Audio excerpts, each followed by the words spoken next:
Hello दोस्तों, नमस्कार। आपका स्वागत है आपके अपने चैनल हिंदी हब ऑफिशियल में। हम दोस्तों राम की शक्ति पूजा पढ़ चुके हैं। उसके बाद में भाग 1 में 50 प्रश्न हम प्रश्नोत्तरी के कर चुके हैं। आशा करता हूं कि आपको प्रश्नोत्तरी है वो पसंद आई होगी। आज हम पार्ट 2 करने वाले हैं। यदि आपने अभी तक हमारे साथ में राम की शक्ति पूजा नहीं पढ़ी है और उसकी जो प्रश्नोत्तरी है वो नहीं करी है, तो आप एक बार जा कर के डिस्क्रिप्शन बॉक्स में लिंक है, वहाँ से आप जा कर के पढ़िएगा। और गोदान उपन्यास पूरा का पूरा पढ़वा रखा है, उसके क्वेश्चन आंसरों का एक पार्ट है वो भी आ चुका है, तो आप जाकर के जल्दी से पढ़िएगा। और भी रचनाएं हैं, टेलीग्राम चैनल की भी लिंक है, वहाँ से आप जा सकते हैं। तो चलिए शुरू करते हैं दोस्तों। आज हमारा 50 क्वेश्चन हमने उस वीडियो में देखे थे। आज हम देखेंगे 51वां क्वेश्चन। युद्ध पश्चात राम और सेनापतियों की मंत्रणा वाली रात के संबंध में असंगत कथन कौन सा है? क्वेश्चन को ध्यान से पढ़िएगा।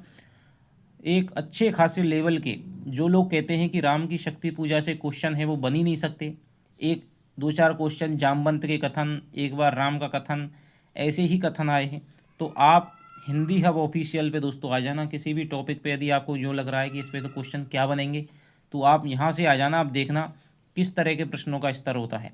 तो युद्ध पश्चात राम और सेनापतियों की मंत्रणा वाली रात के संबंध में असंगत कथन कौन सा है? पूर्णिमा की रात है परंतु गगन घना अंधकार उगल रहा है। पवन वातावरण के अनुरूप पूरी तरह से शांत है। विशाल सागर लगातार गर्जन कर रहा है। भूधर ध्यान में मग्न है और केवल एक मशाल जल रही है। यदि थोड़ा जल्दी हो रहा हो तो आप वीडियो को पॉज कर सकते हैं दोस्तों। तो देखिए, इस क्वेश्चन को हम देखते हैं कि राम की जो सेना है वो लौट आई है और सब क्या है, संध्या वंदन करने के पश्चात हनुमान जी जल लेकर के आए हैं। उन्होंने जल से हनुमान राम जी के जो चरण हैं वो धोए हैं। और सभी लोग अगले दिन की मंत्रणा करने के लिए, अगले दिन हमें किस प्रकार से, क्योंकि आज राम की सेना का पक्ष है वो निर्बल रहा है, तो उसके लिए सारे बैठे हुए हैं। तो उस रात्रि का, भयावह रात्रि का जो आरंभ हो रहा है, उसका यहाँ पर बताया गया है कि पूर्णिमा की रात है। यही दोस्तों यहाँ पर गलत हो जाएगा कि है अमानिशा उगलता गगन घन अंधकार, कि अमावस्या की रात है और उसमें भी क्या है, गगन है वो घना अंधकार उगल रहा है, तो ये कथन गलत हो जाएगा। स्तब्ध है पवन चार, तो ये कथन सही है। गरज रहा पीछे अंबुदी विशाल, तो ये भी बिल्कुल सही है। भूधर है ध्यान मग्न केवल जलती मशाल, तो ये भी लाइन सही है। तो इसका जो उत्तर हो जाएगा गलत, वो हो जाएगा पूर्णिमा की नहीं रात है, बल्कि किसकी रात है, अमावस्या की रात है। अगला प्रश्न है, केवल जलती मशाल पंक्ति के संदर्भ में अनुपयुक्त व्याख्या है। भयावह अंधकार के विरुद्ध प्रकाश के लड़ते रहने का संकेत है। निराशा में आशा के जीवित रहने की आकांक्षा है। रावण के निर्बल पक्ष की ओर इशारा है। कवि के विपरीत परिस्थितियों में संघर्षरत रहने की व्यंजना है। बताइए।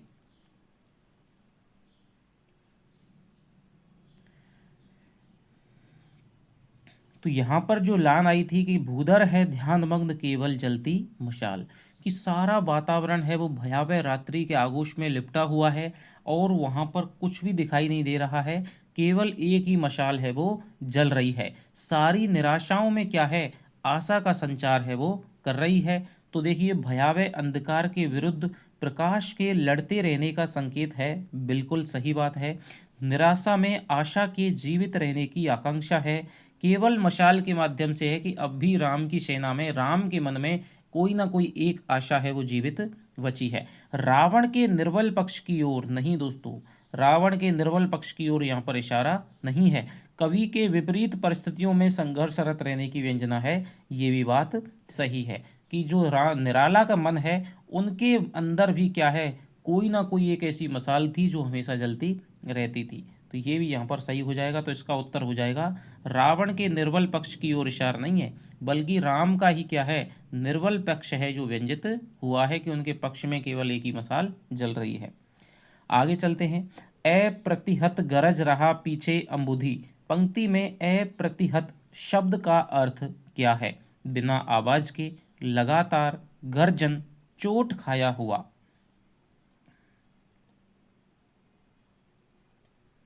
तो इसका जो उत्तर हो जाएगा अप्रतिहत माने हो जाएगा दोस्तों।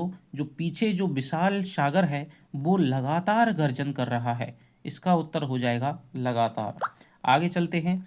स्थिर राघवेंद्र को हिला रहा फिर संशय, रह रह उठता जग जीवन में रावण जय है। पंक्ति में अलंकारों के संबंध में अनुपयुक्त विकल्प कौन सा है? विरोधाभास अलंकार, अनुप्रास अलंकार, यमक अलंकार, पुनरुक्ति प्रकाश अलंकार।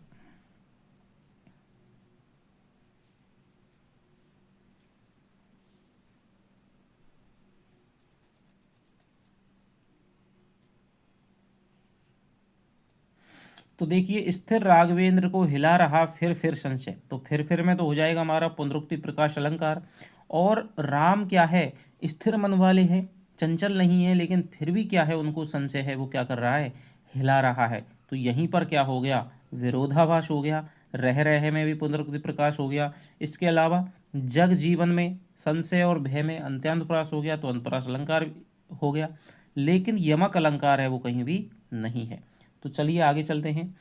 हृदय रिपु दम्य श्रांत, पंक्ति में आया हृदय किसका हृदय है?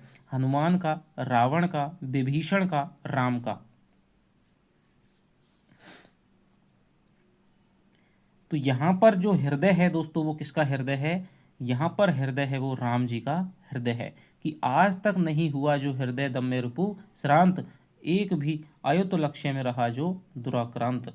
कल लड़ने को हो रहा विकल व वार बार, असमर्थ मानता मन उद्यत हो हार हार। पंक्ति के संदर्भ में अनुपयुक्त विकल्प का चयन कीजिए। तो देखिए, राम का मन अंतर्द्वंद चित्रित है, कि राम का अंतर्द्वंद चित्रित किया गया है। धर्म अधर्म के अनिर्णीत निष्कर्ष की ओर संकेत है। राम को व्यक्तिगत पराजय की सर्वाधिक चिंता है। शत्रु पक्ष की सबलता के समक्ष राम की असमर्थता व्यंजित हो रही है। देखिए, कल लड़ने को हो रहा विकल व बार बार, असमर्थ मानता मन उद्यत हो हार हार।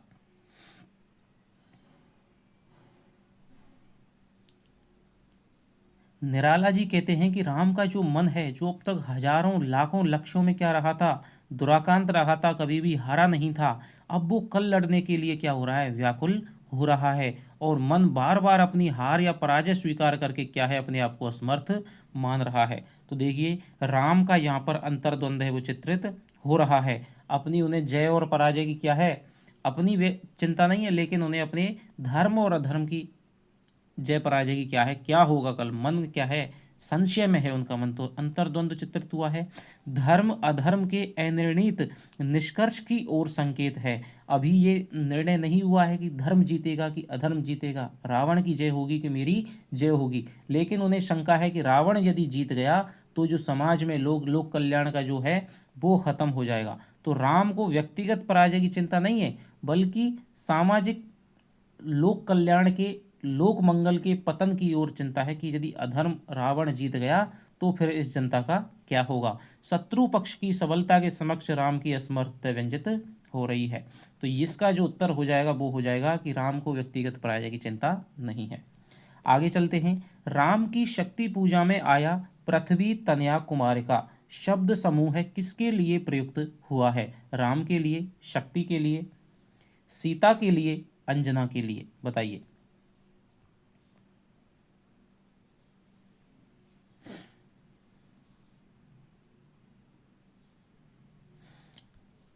तो दोस्तों, राम की शक्ति पूजा में जो आया है पृथ्वी तनया कुमार का जो शब्द समूह आया है वो किसके लिए प्रयुक्त हुआ है?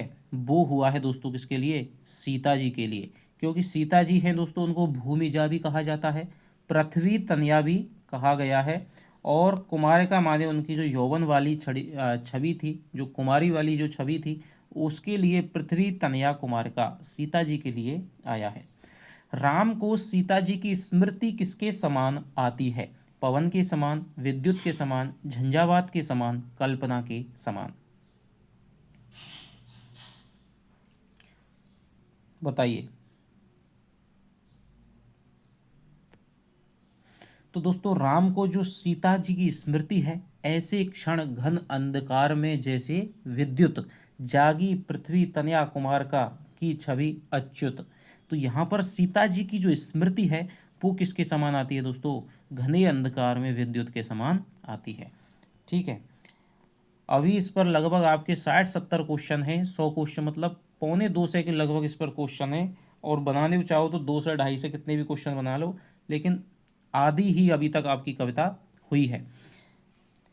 अच्युत देखते हुए निष्पलक में अच्युत शब्द का अर्थ क्या है? राम, बिना रुके, उठा हुआ, लगातार।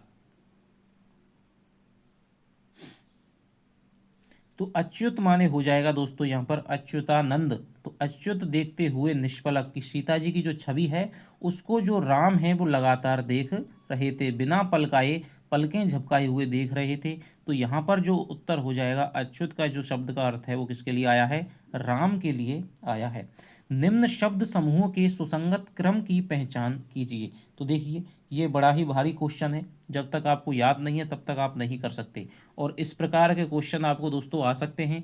यूजीसी नेट में ये क्रम है आजकल पूछा जाने लगा है, कविता की पंक्तियों का जो क्रम है वो लगवा लिया जाता है। तो निम्न शब्द समूह के सुसंगत क्रम की पहचान कीजिए। लतांतराल मिलन, प्रथमोत्थान पतन, झरते पराग समुदय, जानकी नयन कमनीय, खग नव जीवन परिचय। खग नव जीवन परिचय, प्रथमोत्थान पतन, झरते पराग समुदय, लतांतराल मिलन, जानकी नयन कमनीय। जानकी नयन कमनीय, लतांतराल मिलन, झरते पराग समुदय, खग नव जीवन परिचय, प्रथमोत्थान पतन। लतांतराल मिलन, प्रथमोत्थान पतन, झरते पराग समुदय, खग नव जीवन परिचय, जानकी नयन कमनीय। तो आराम से आप इस क्वेश्चन को आप करने की कोशिश करिएगा कि कौन सा जो विकल्प है वो क्रम के अनुसार आया है, सही क्रम से आया है, शब्दों का जो क्रम है।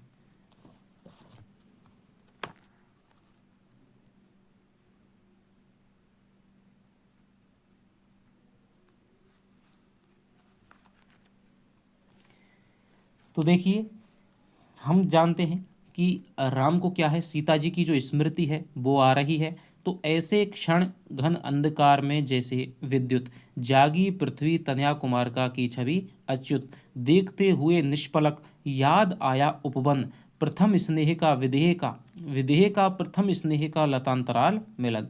तो सबसे पहले हो जाएगा दोस्तों लतांतराल मिलन।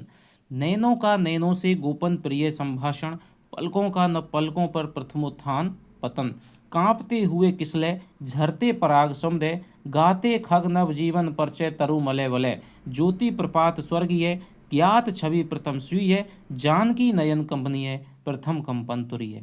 तो ये जो विकल्प है दोस्तों ये आ जाएगा यहाँ पर, क्योंकि शब्दों का जो क्रम है इसी क्रम में क्या है, हम पीछे से आगे बढ़ते चले जाते हैं। तो इसका उत्तर हो गया। इस प्रकार कविता को आप बार बार दोस्तों पढ़िए।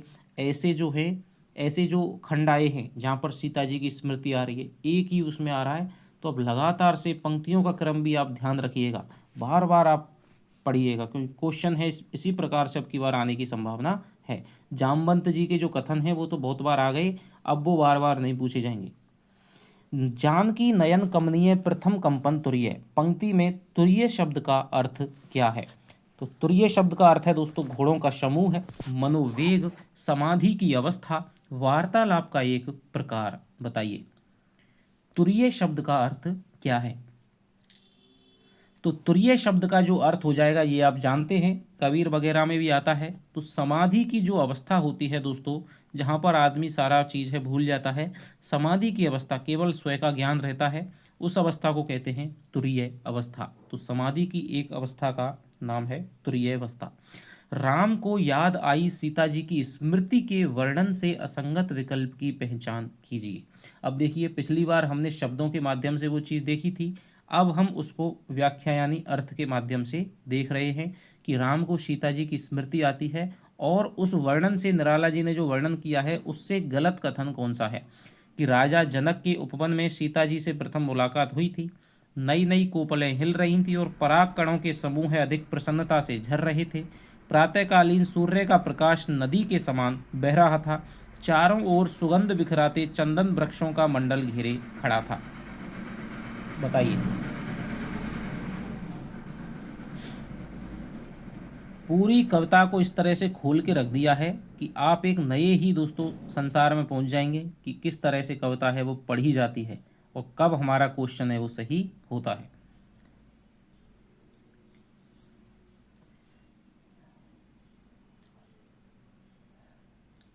तो इस तरह से जो कविता को पढ़ना सीख गया उसके लिए किसी भी टीचर की जरूरत नहीं है, वो खुद से ही दोस्तों कर लेगा।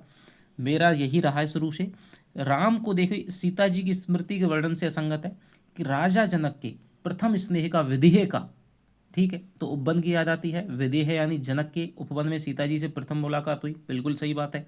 नई नई कोपलें झरते पराग समते गाते खगनव जीवन परचय तरु मले वलय, तो नई नई कोपलें हिल रही थी, पराग कणों के जो समूह है अधिक प्रसन्नता से झर रहे थे, बिल्कुल ये भी बात सही है। झरते पराग समुदय कांपते हुए फिसले। प्रातःकालीन सूर्य का प्रपात है वो नदी के समान नहीं दोस्तों, ये क्या है, ज्योति प्रपात स्वर्गीय है। जो ज्योति यानी सूर्य का जो प्रकाश है वो झरने झरने के समान बह रहा था, तो ये कथन गलत हो जाएगा। चारों ओर सुगंधित बिखराते चंदन वृक्षों का मंडल घेरे खड़ा था, तो ये हो जाएगा क्या, तरु मलय वलय, यानी जो चंदन वृक्ष के जो वृक्ष हैं उनका क्या है, घेरा सा बना हुआ था और उसके भीतर क्या है, राम ने सीता जी का प्रथम बार साक्षात्कार किया था। तो यहाँ पर ये ऑप्शन है, तीसरा ऑप्शन है वो गलत हो जाएगा, बाकी के तीनों है वो सही हो जाएंगे। नदी के समान नहीं बह रहा था बल्कि किसके समान, झरने के समान बह रहा था।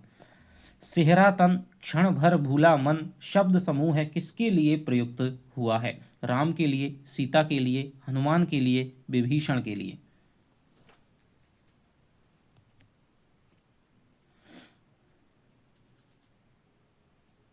तो यहाँ सेहरा तन क्षण भर भूला मन, तो ये किसके लिए आया है, ये आया है दोस्तों राम के लिए। सेहरा तन क्षण भर भूला मन कर हर धनुर्भंग को पुनर्वार जो उठा हस्त, ठीक है, तो ये आया है किसके लिए, राम के लिए आया है कि तन जो उनका तन है वो क्षण भर के लिए क्या हो जाता है, सिहर जाता है। तो यहाँ पर कौन सा आपका अनुभव हो जाएगा, यहाँ पर हो जाएगा आपका पुलक जो अनुभव है, पुलकना या जो होता है कंपन, वो अनुभव यहाँ पर हो जाएगा। तो राम के लिए हो जाएगा। आगे चलते हैं। जल रहे शलभ ज्यों रजनी चर, पंक्ति में शलभ शब्द का अर्थ क्या है, भाला, नुकीला, पतंगा, आकाश। यदि आप पढ़ रहे हैं तो दोस्तों प्रत्येक वीडियो इसी प्रकार की आपको मिलेगी, और यदि आपका कोई सगा संबंधी छोटा भाई पढ़ रहा है तो उस तक वीडियो को शेयर कीजिएगा यदि आप देख रहे हो तो। जल रहे शलभ ज्यों रजनी चर, तो शलभ का अर्थ हो जाएगा दोस्तों जो राक्षस हैं वो किसके समान, पतंगे के समान है वो जल रहे हैं। जल रहे शलभ ज्यों रजनीचर पंक्ति के संदर्भ में किस रजनीचर का नाम नहीं आया है। देखिए जब ये पंक्ति आई है तो उसकी अगली पंक्ति में कई राक्षसों का नाम आता है, तो उनमें से किस राक्षस का नाम है वो नहीं आया उस पंक्ति में, सुबाहु, पूतना, विराध, खर।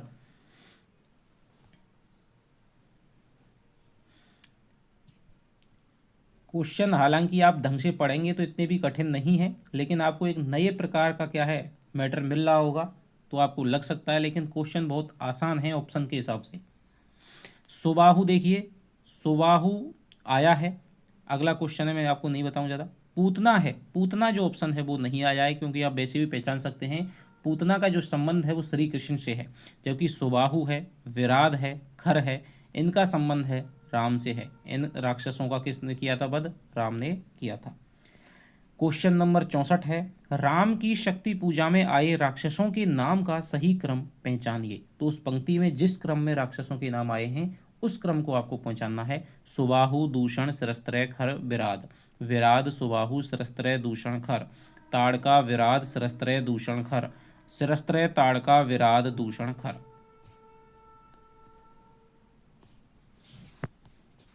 बताइए।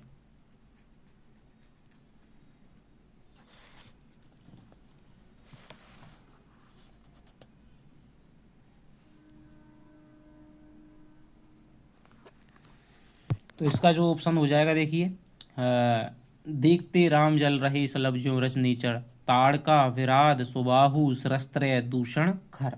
तो ये जो ऑप्शन है ताड़का, विराध, सरस्त्रय, दूषण, खर, सुबाहु का नाम इसमें नहीं आया है, लेकिन क्रम से तो यही नाम है, बाकी के क्रम है वो अनमेल हैं, बेमेल हैं। तो ये उसका ऑप्शन हो जाएगा। आगे चलिए, फिर देखी भीम मूर्ति, यह भीम मूर्ति किसकी है? रावण की, शक्ति की, माया की, हनुमान की? कमेंट करके बताइएगा दोस्तों कितने क्वेश्चन में कितने क्वेश्चन आपके सही होते हैं, और आपने इससे पहले इस तरह के प्रश्नों की कल्पना की थी या नहीं की थी। किसी गाइड में से आप ये मान बैठे होंगे कि हाँ हमने सारा राम की शक्ति पूजा है वो पढ़ ली है, अब इसमें से इतने ही क्वेश्चन बनते हैं और कोई क्वेश्चन नहीं बनता है। तो फिर देखी भीम मूर्ति, तो राम जी किसकी भीम मूर्ति को देख रहे हैं? युद्ध में देखी थी उन्होंने किसकी भीम मूर्ति? शक्ति की भीम मूर्ति को देखी थी। आगे चलते हैं, लख शंकाकुल हो गए, पंक्ति के अनुसार कौन शंकाकुल शंकाग्रस्त हो गए हैं? रावण, राम, शिवजी, जामवंत? तो यहाँ पर कौन हो गए हैं दोस्तों शंकाकुल? ये हो गए हैं राम जी हो गए हैं। अट्टहास और खलखल शब्दावली किसके संदर्भ में प्रयुक्त हुई है? राम के, रावण के, रावण की सेना, राम की सेना? तो अट्टहास है और खलखल है जो शब्दावली है। फिर सुना हंस रहा अट्टहास रावण खलखल, भावित नैनों से सजल गिरे दो मुक्तादल। ठीक है, तो ये हुई है दोस्तों कौन हंस रहा था, शब्दावली है किसके संदर्भ में? रावण के संदर्भ में। शक्ति की उन्हें याद आती है, वो प्रतिमा भीम मूर्ति उनके सामने आ जाती है, और फिर उन्हें रावण हंसता हुआ अट्टहास करता हुआ दिखाई देता है, तो रावण के लिए आई है। आगे चलते हैं, राम चरणारविंद से संबंधित वर्णन के संदर्भ में असत्य कथन की पहचान कीजिए। कि निराला जी ने राम के चरण कमलों का क्या किया है? वर्णन किया है, और उस वर्णन में कौन सा जो विकल्प है वो उस वर्णन से असंगत है। दोनों चरण अस्ति नास्ति के एक रूप हैं, दोनों चरण अनेक प्रशंसनीय गुण समूह के रूप थे। हनुमान जी का बायां हाथ राम के बाएं चरण पर और दायां हाथ दाएं चरण पर रखा था। राम की आंखों से दो मोती के समान बूंदें गिरकर चरणों के समीप गिर पड़ती हैं। बताइए।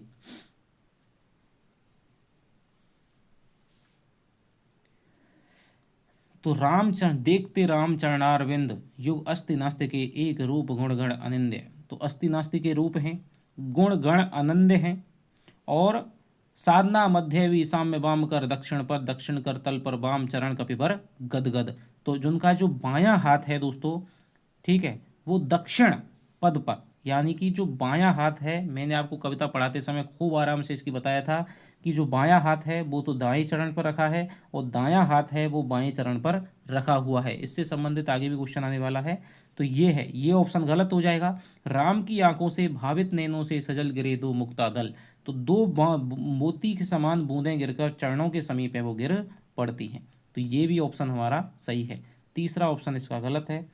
कमेंट करके ज़रूर दोस्तों बताइएगा, आपकी कमेंट से मोटिवेशन मिलता है आपके लिए ही और अधिक अच्छा करने का। क्वेश्चन नंबर 69 है, हनुमान जी की भक्ति के संदर्भ में असत्य कथन की पहचान कीजिए। हनुमान की भक्ति में राम के प्रति पूर्ण समर्पण भाव द्रष्टव्य है, निर्गुण और सगुण का विरोध दिखाई देता है, अद्वैत भाव का सुंदर सामंजस्य है, वामपंथी और दक्षिणपंथी साधना में समन्वय दिखाई देता है।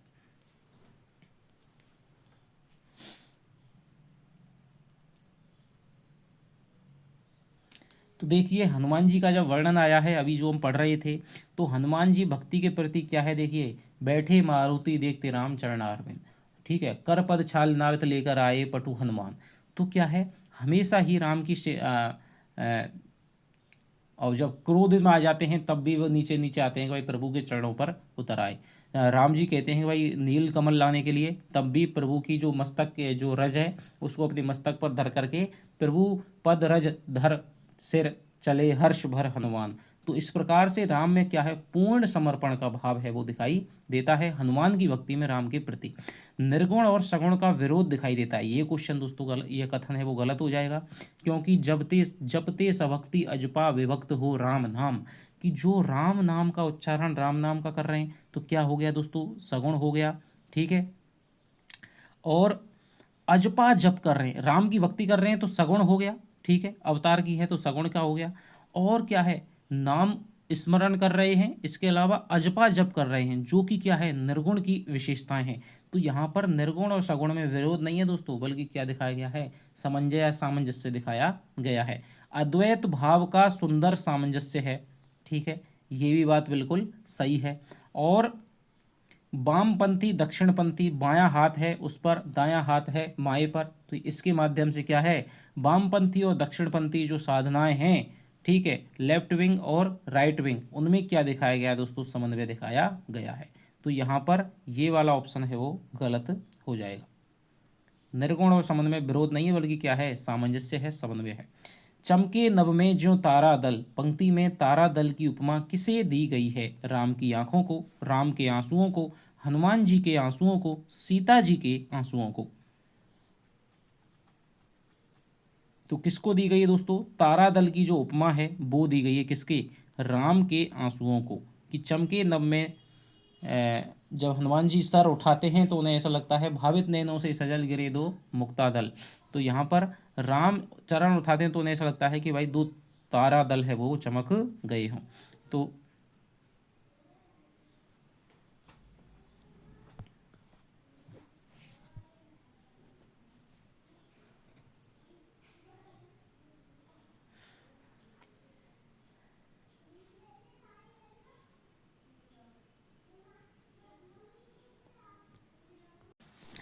हाँ, तो दोस्तों ये क्या है, आंसुओं को, राम के आंसुओं को ही क्या है, इसकी क्या दी गई है, तारा दल की उपमा दी गई है।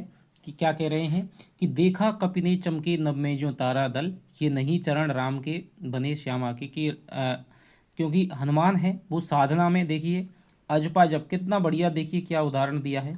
अजपा जप कर रहे हैं, राम नाम का स्मरण कर रहे हैं, तो जो हनुमान जी के मन की जो स्थिति है वो शून्य अवस्था में पहुंच गई है। और शून्य को क्या कहते हैं, नभ भी कहते हैं। तो ऐसा लग रहा है जैसे दो बूंदें गिरी हों, तो ऐसा लग रहा है कि शून्य यानी आकाश में क्या है, दो तारे चमक गए हों। तो वो दो बूंदों को देखते हैं तो वो तारे के समान उन्हें दिखाई देती हैं। तो राम के आंसुओं को, ये नहीं चरण राम के बने श्यामा के शुभ, पंक्ति में कौन सा अलंकार प्रमुख है? श्लेष अलंकार, अपनति अलंकार, यमक अलंकार, विरोधाभास अलंकार। तो ये पंक्ति आपको देखिए, इस पूरी कविता में दो लाइन ऐसी आई हैं जहाँ पर ये अलंकार है बहुत ज़्यादा सटीक बैठता है। और एक बार तो ये पूछा भी जा चुका है, ये नहीं पूछा है, ये नहीं चरण राम के बने श्यामा के शुभ। जब कोई उपमान दे करके उसका निषेध करके दूसरा उपमान से तुलना की जाती है तो वहाँ पर अपनति अलंकार है वो होता है। कि ये चरण नहीं राम के, ये राम के चरण नहीं है, बने श्यामा के शुभ। कि ये तो स्वयं श्यामा, श्यामा के क्या है, शुभ चरण है। तो अपनति अलंकार हो जाएगा। राम के आंसुओं को कौन सी उपमा नहीं दी गई है? दो तारों की, दो हीरों की, दो मणियों की, दो नील रत्नों की। राम के आंसुओं को दोस्तों उपमा नहीं दी गई। देखिए चमके नभ में जो तारा दल, ये तारा दलों की उपमा भी यहाँ पर दी गई है। सोते मध्य में हीरक युग, तो यहाँ पर हीरों की भी दी है। और दो मणियों की, तो यहाँ पर दो मणियों की भी, दो कौस्तुभ, तो दो कौस्तुभ मणियों की उपमा दी गई है, लेकिन दो नील रत्नों की उपमा नहीं दी है। टूटा वह त्यार तार ध्यान का स्थिर मन हुआ विकल, पंक्ति के अनुसार किसका मन विकल हो रहा है? राम का, शिव का, हनुमान का, शक्ति का। तो यहाँ पर जो मन हो रहा है दोस्तों, जो राम हनुमान जी हैं वो ध्यान में लीन थे, उनका जो मन है उनको देख करके, ये चरण राम के नहीं बने श्यामा के शुभ, सोते मध्य में हीरक युग या दो कौस्तुभ, टूटा वह तार ध्यान का स्थिर मन हुआ विकल, संदिग्ध भाव की दृष्टि उठी दृष्टि देखा अविकल। तो यहाँ पर क्या है, यहाँ शिव का नहीं बल्कि किसका दोस्तों, हनुमान जी का जो ध्यान है वो टूट गया है। राम के संदर्भ में जब हनुमान जी सजल राम को देखते हैं, कौन सा शब्द समूह है वर्तमान दशा की उपयुक्त व्यंजना नहीं करता है? क्वेश्चन को समझ लीजिए कि राम के संदर्भ में जब हनुमान जी सजल राम को देखते हैं, यानी आंखों आंखों में आंसू भरे राम को देखते हैं, कौन सा शब्द समूह है वर्तमान दशा की उपयुक्त व्यंजना नहीं करता है? तो हनुमान जी ने राम को देखा, राम जी जिस दशा में हैं उस दशा से संबंधित कौन सा जो विकल्प है वो असंगत है? व्याकुल व्याकुल, प्रफुल्ल मुख, सजल नयन, निश्चेतन। बताइए। तो इसका उत्तर हो जाएगा, देखिए देखिए व्याकुल व्याकुल के, कुछ व्याकुल व्याकुल से राम जी लग रहे हैं। प्रफुल्ल मुख ये नहीं है दोस्तों, प्रफुल्ल मुख नहीं है, बल्कि व्याकुल व्याकुल कुछ चिर प्रफुल्ल मुख निश्चेतन। ठीक है, कि सदा प्रसन्न रहने वाले जो राम हैं वो क्या है, निश्चेतन दिखाई दे रहे हैं। तो निश्चेतन हो जा रहा, पर सजल नयन, पर सजल नयन भी हो जाएगा। कि बैठे वे वहीं कमल लोचन, पर सजल नयन, व्याकुल व्याकुल कुछ चिर प्रफुल्ल मुख निश्चेतन। तो यहाँ पर आ जाएगा प्रफुल्ल मुख नहीं है, बल्कि क्या है, तो आंखों में आंसू भरे हैं, तो प्रफुल्ल मुख नहीं है, दूसरा ऑप्शन इसका हो जाएगा। सोहते मध्य में हीरक युगिया दो कौस्तुभ, पंक्ति में कौन सा अलंकार प्रमुख है? उपमा, विरोधाभास, संदेह है, श्लेष। तो यहाँ पर हनुमान जी निश्चय नहीं कर पा रहे हैं कि ये हीरक योग है या दो कौस्तुभ मणियां हैं, तो यहाँ पर क्या हो जाएगा? संदेह अलंकार हो जाएगा। आगे चलते हैं। राम की शक्ति पूजा में शक्ति का अपार सागर की उपमा किसे दी गई है? राम को, हनुमान को, रावण को, सुग्रीव को। तो शक्ति का अपार सागर, उद्वेल हो उठा शक्ति खेल सागर अपार, तो यहाँ पर हनुमान जी को शक्ति का अपार सागर है वो कहा गया है। हनुमान को उत्तेजित देखकर पितृपक्ष से कितने पवन एक साथ चलने लगे? 19, 39, 59, 49।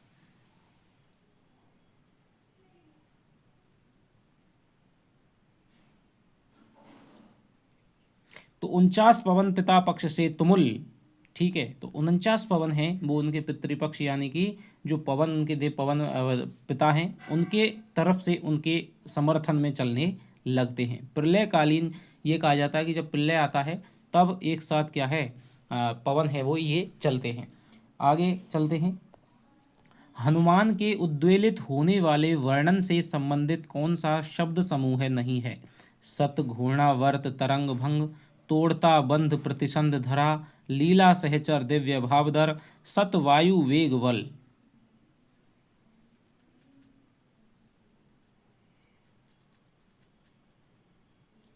तो देखिए यहाँ पर हनुमान जी उद्वेलित होते हैं कि शत, घूर्णा, वर्त, तरंग, भंग, उठते पहाड़, जल राशि राशि जल पर चढ़ता खाता पछाड़, तोड़ता बंद प्रतिसंध, धरा हो स्फीत वक्ष, दिग्विजय प्रतिपल समर्थ बढ़ता समक्ष, सतवायु वेग बल डूबा अतल में देश भाव। ठीक है, तो यहाँ पर ये हो जाएगा ऑप्शन, ये ऑप्शन भी हो जाएगा। लीला से दिव्य भावधर ये दोस्तों नहीं है। सतवायु वेग बल डूबा अतल में देश भाव, ठीक है, तो ये भी इसमें हो जाएगा, तीनों ऑप्शन हो जाएंगे, लेकिन लीला सहचर दिव्य भावधर नहीं है। आगे चलते हैं। तोड़ता बंद प्रतिसंध धरा हो स्फीत, पंक्ति में स्फीत शब्द का निकटतम सुसंगत अर्थ क्या हो सकता है? भयंकर, तुलना रहित, विशाल, गहरा।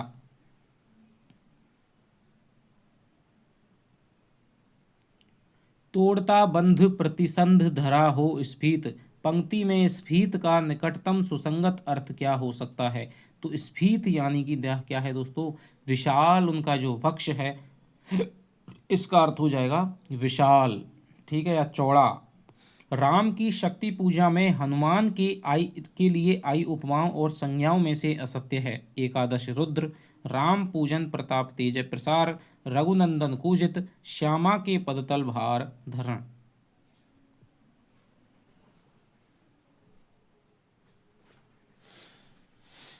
तो बताइए कौन सी उपमा या संज्ञा है वो हनुमान जी के लिए प्रयुक्त नहीं हुई है?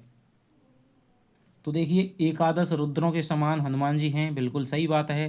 राम पूजन प्रताप तेजय प्रसार, ये भी बिल्कुल सही बात है। एक और शक्ति जो दस स्कंद पूजित, इस और रुद्र बंदन जो रघुनंदन कूजित, तो यहाँ पर ये भी बात है कि रघुनंदन क्या है, इनकी रघुनंदन कूजित हैं।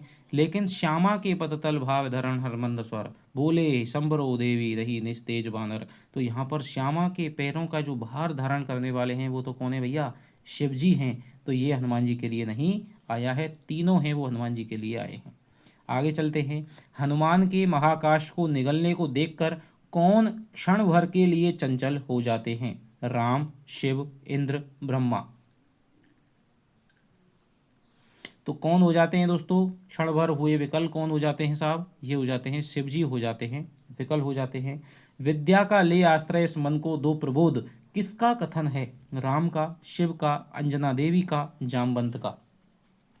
बताइए।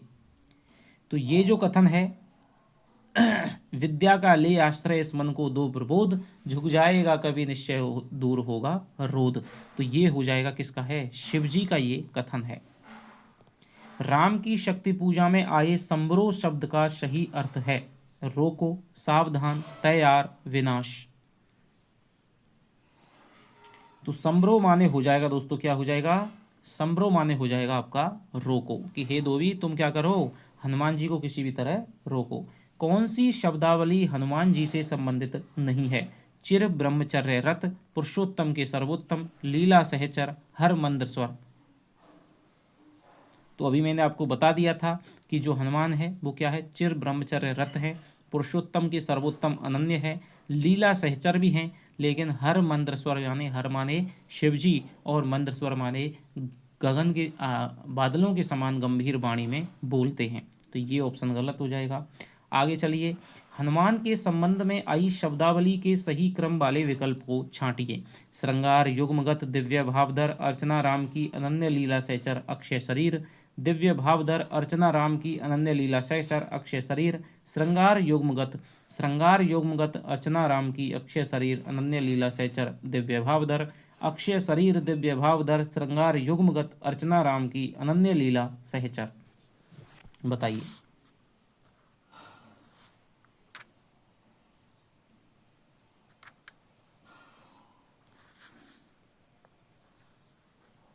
तो इसका देखिए क्या कह रहे हैं साहब, हनुमान जी के संबंध में क्या कह रहे हैं, शिव जी कह रहे हैं कि संबरो देवी निज तेज नहीं बानर, यह नहीं हुआ श्रृंगार युग्मगत महावीर। तो सबसे पहले आ जाएगा देखिए श्रृंगार युग्मगत। दो ऑप्शन आगे, चिर ब्रह्मचर्य रत, यह एकादश रुद्र धन्य, ये भी नहीं है। मर्यादा पुरुषोत्तम के सर्वोत्तम अनन्य, तो अनन्य अनन्य है।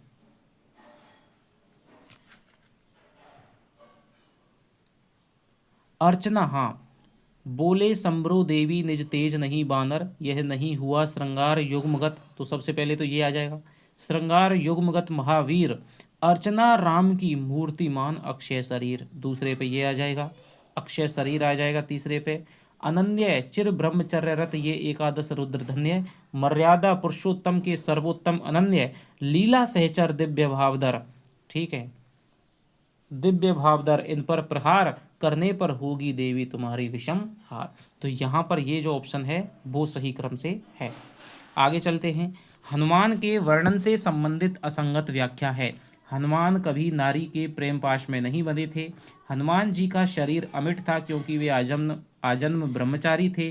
वे पवित्र भावों के धारण करता तथा राम के सर्वश्रेष्ठ अनन्य लीला सहचर थे।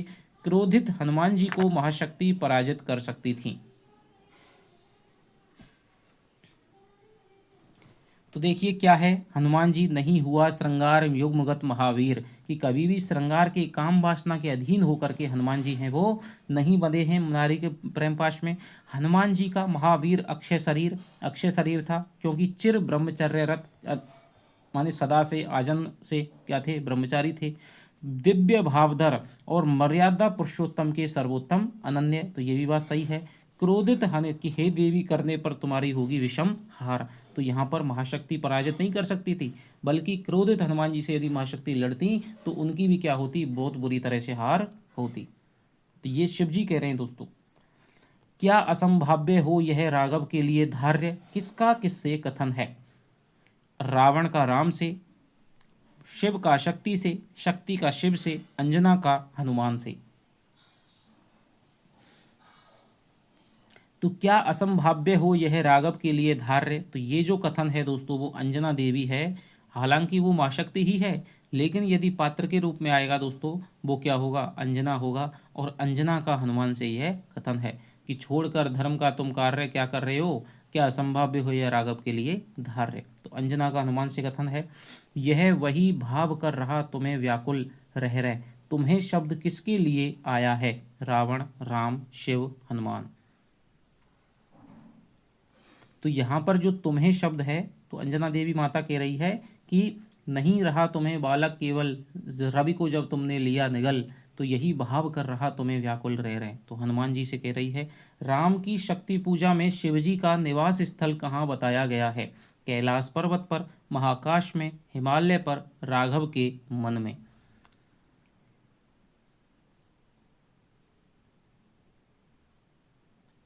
तो शिव जी का जो निवास स्थल है वो कहाँ बताया गया है? महाकाश में। यह वास जहाँ शिव का निर्मल पूछते जिन्हें श्री राम उसे ग्रसने को चल, क्या कर क्या नहीं कर रहे तुम अनर्थ सोचो मन में, क्या ऐसी आज्ञा दी कुछ श्री रघुनंदन ने। तो यहाँ पर महाकाश में शिव जी का निवास बताया है। देखते हुए कुछ क्षण हे सखा संबोधन किसके द्वारा किया जा रहा है? शिव के द्वारा, जामवंत के द्वारा, विभीषण के द्वारा, राम के द्वारा। बताइए।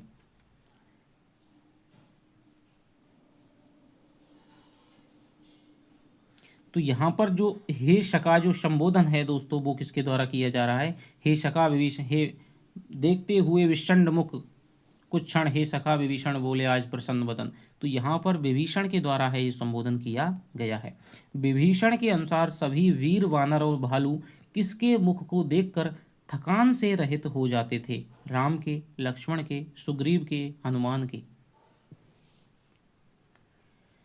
तो विभीषण जी कहते हैं कि आज नहीं वह प्रसन्न व्रण देखकर जैसे समग्र वीर वानर भल्लुक विगत श्रम से हो जाते निर्जर। यानी कि राम जी के प्रसन्न मुख को देखकर समस्त भालू वीर वानर हैं वो युद्ध की थकान को भूल जाते थे। तो राम के प्रसन्न वदन को भूल देख करके आगे चलते हैं। है वही वक्ष रण कुशल हस्त बल वही अमित, पंक्ति किसने किससे कही? जामवंत ने राम से, राम ने सभी मंत्रियों से, विभीषण ने राम से, राम ने स्वयं से। तो इसका जो उत्तर हो जाएगा दोस्तों वो हो जाएगा विभीषण ने कही किससे? राम से। हैं वही वक्ष रण कुशल हस्त बल वही अमित, हैं वही दक्ष सेना नायक मेघनाथ जितरण। तो विभीषण के कथनानुसार हनुमान जी कितने योद्धाओं के समान शक्तिशाली हैं? 10,000, लाख, करोड़, 10 करोड़।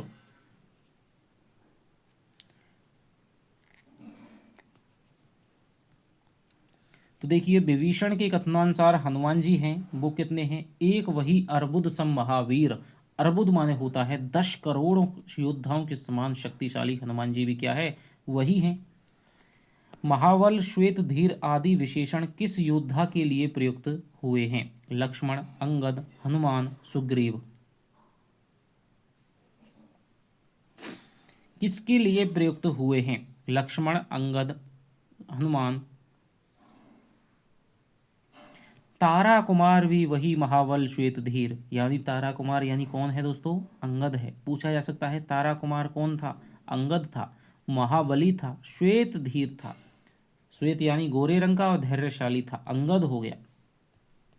विभीषण के अनुसार वानरेंद्र खाली स्थान प्रमन कौन है? हनुमान, सुग्रीव, नल नील, अंगद।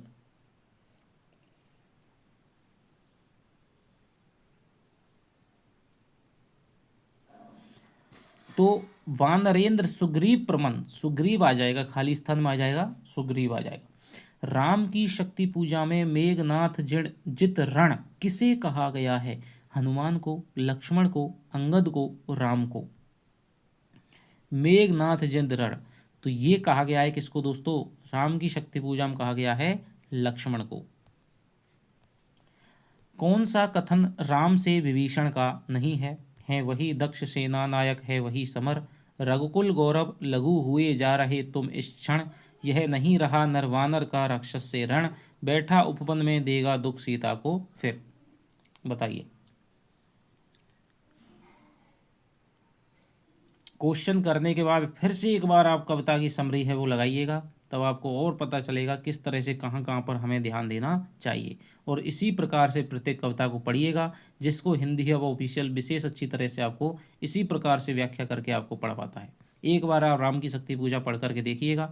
कौन सा कथन राम से विभीषण का नहीं है? तो देखिए ये कथन है, रघुकुल गौरव ये कथन है, यह कथन नहीं है। यह नहीं रहा नरवानर से राक्षस से रण, उतरी महाशक्ति रावण से पा आमंत्रण। तो ये स्वयं राम का कथन है, बैठा उपवन में देगा दुख सीता को फिर। तो ये भी क्या है? विभीषण का कथन है। विभीषण द्वारा राम के लिए कौन से शब्द का प्रयोग नहीं किया गया है? लंपट, खल, कलमश, कदाचार। बताइए किस शब्द का प्रयोग है विभीषण के द्वारा रावण के लिए नहीं किया गया है? रावण लंपट हो गया, खल हो गया, कलमश हो गया, कदाचार दोस्तों नहीं है, बल्कि किस शब्द का प्रयोग है? गताचार है।